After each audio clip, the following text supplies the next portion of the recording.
So, you're a software engineer and you're thinking about working for Google. There's one massive question you need to nail down. Where do you fit into their structure? In your current company, you've got some years behind you and you're on the promotion track to senior. Why not apply to step up and be senior at Google instead? Or you've got that senior engineer title, well done, or maybe even team lead. So you'd just be stepping sideways into the big G, right? Well, it doesn't work that way inside the Googleplex. How do I know? Why should you listen to me? I've never worked for Google, but I've worked for over a decade in a location where most of the FAANG companies have a big presence. And Kyle, who is a career coach on this channel, asked me to do some local research. For this video, I've checked in with people who have joined the company within the last 2 years to get the most recent recruitment experiences. You may have seen Google engineers on Reddit or Discords mention that they're L4 or L5. How does that translate to your current position? In this video, I'm going to break it down for you. Before you can figure out where you're on the map, you have to understand the map itself. There are basically two elements. There's the ladder and the level. The ladder is your role. Are you a software engineer, a software engineering manager, or maybe a site reliability engineer? I'm going to focus on software engineering because I know more Google software engineers. If you're a team lead with some direct reports, don't think that you must automatically target the manager ladder. SWEs can manage people on Google.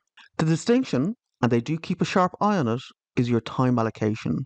If you're on the engineer ladder, you're expected to spend at least 50% of your time on individual engineering work. You've got to be coding. You may be mentor or a line manager to one or two members on your team, but you've got to also be an individual contributor, and a good one at that. But what about the manager ladder? Well, the expectation is that 80% of your time is allocated to management activities. And look, peer reviews and some pair programming as mentor can be considered management. But the extent of your hands-on software development, maybe you do up a proof of concept, a demo project to get a feature going, but if you get too stuck in, it'll be noticed. And where that notice comes to a head is in your appraisal. If your time allocation ratio isn't right, you'll be well marked down.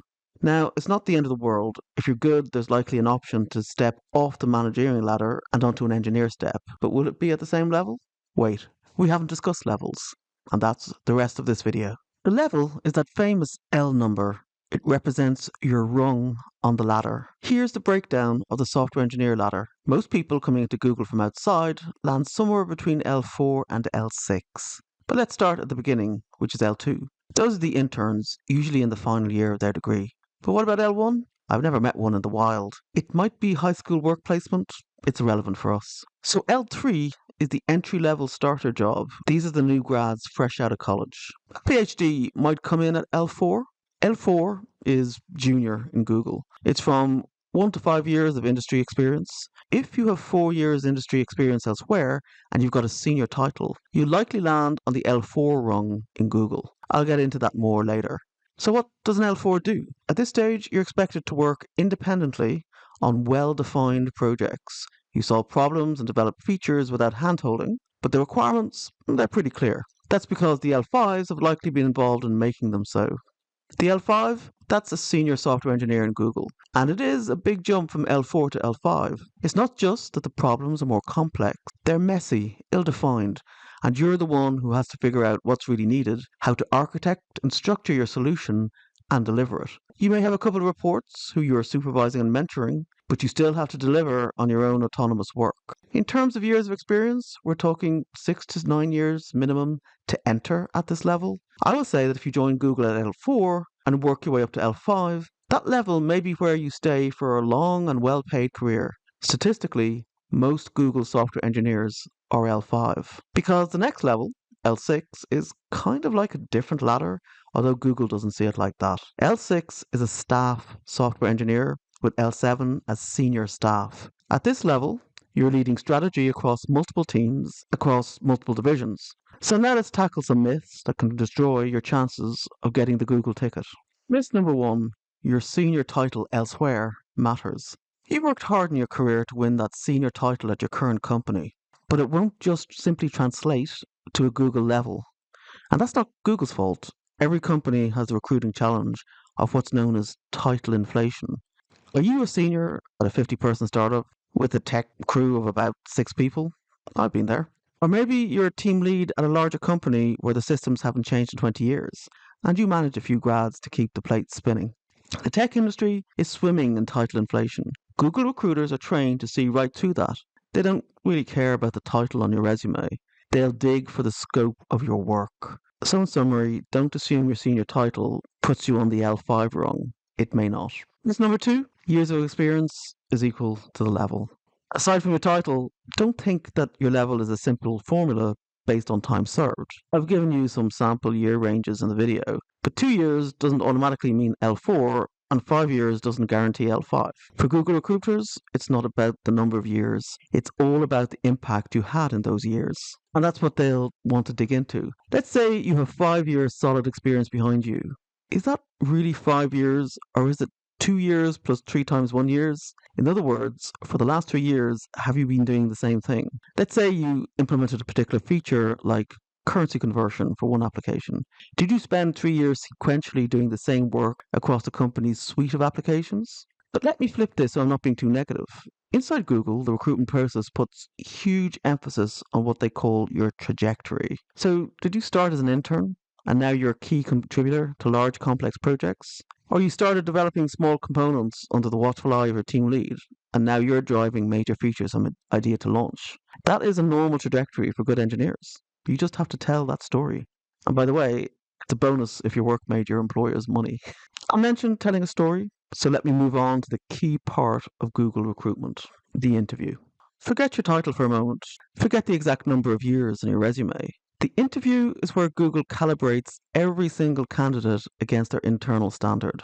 This is your moment to prove you operate at the level you're aiming for. A Google interview is specifically designed to test for each level, which is good because you should know what to expect. L3 and L4 is heavy on core algorithms and coding skills. Remember, you're expected to spend at least 50% of your time coding, and at L4, that's coding independently.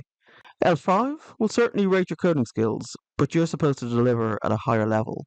This is where the system design interview is a huge part. You need to prove you can architect big, complex systems. I strongly recommend that you do some reading around the system design interview. I mean, you may have architected many systems, but plenty of great engineers I know don't always explain this well. Practice is important. L6, you're demonstrating leadership to driving impact across multiple teams. I'll end with 2 more tips to give yourself the best chance of landing at the right level. If you're not sure if you should go for L4 or L5, aim for L5. The hiring committee can down-level a good candidate who doesn't quite meet the L5 criteria, so means you get in the door at L4. But it's more difficult for them to up-level you. My final tip is to be very careful about what ladder the recruiter is steering you toward. If it's SRE, the Site Reliability Engineer, if that interests you, then go for it. Google does facilitate transfer between SRE and SWE, so yes, you can sidestep into software engineering. But there are other technical ladders that you shouldn't see as a back door to software engineer. There's the SCT, the Software Engineering Test, or the TSSE, Technical Solutions. Let's say you enter on that ladder thinking you'll transfer later to SWE. The problem is that you have to go through the full interview process again, and your Google experience may not stand to you. So just be sure that you clarify with the recruiter what ladder they're putting you forward for. So now you understand the levels at Google.